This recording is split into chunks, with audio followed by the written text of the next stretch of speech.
Here's a little demonstration or a look at the Kenwood Basic C2 preamplifier.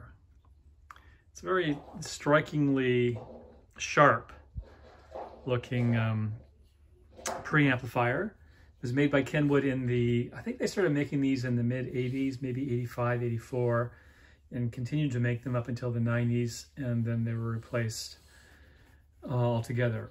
They do have good reviews, especially when they're matched with the partner power amp, which I think is called the Basic M2. I'm not entirely sure on that, but I have to double check that. It's very versatile, it's very small, doesn't take up a lot of space, which is nice. And let's go through it. I don't have it plugged in, I'm just going to go through the functions and what they are. So there's your power button up here. A simple button is opposed to a dial, which I appreciate. It's easier to maintain down the road.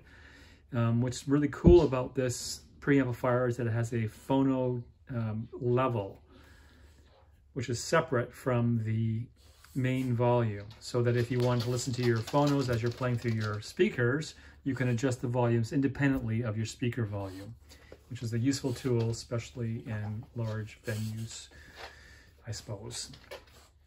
And now your tone has a turnover. Walter's here and he's very excited. What are you so excited about, Walter? Maybe he likes this preamp. It's one of his favorites. So the turnover here goes from 200 to 400 on your low end side, and 3 till 6 on your high end side. Your tone controls for your bass and your treble are here. They don't click, but you can feel them lock into center or flat, depending on what you want to use to call them. It has 3 different filters, which is nice: a subsonic, a low, and a high filter.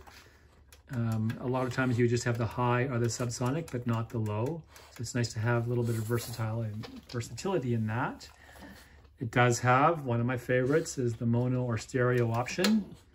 And your output could be on or off, which is nice as well. Now the different sources, it's amazing what you can do with this unit. You can plug in 2 auxiliaries and 2 tapes, which is very nice.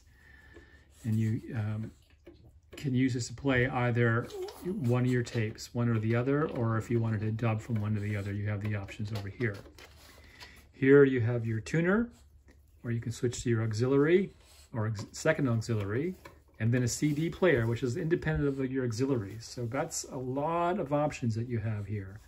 And then your phono. And then once you're in your phono, you do have options to play with depending on what kind of cartridge you have with this function here, which is, you don't see it too much, which is nice to have. And then you can go from a moving magnet or to a moving coil, which is nice to have as well. Here's your loudness button, and then you have your balance. The balance clicks on to center here, and then your volume, which is smooth and no clicks. It's a nice stereo control or preamp, whatever you want to call it, stereo control amplifier, preamplifier. This one is in pretty nice condition. There is a one ding right there, but other than that, it's very acceptable.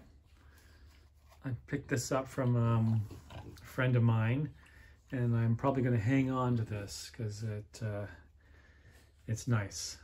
Thanks for watching.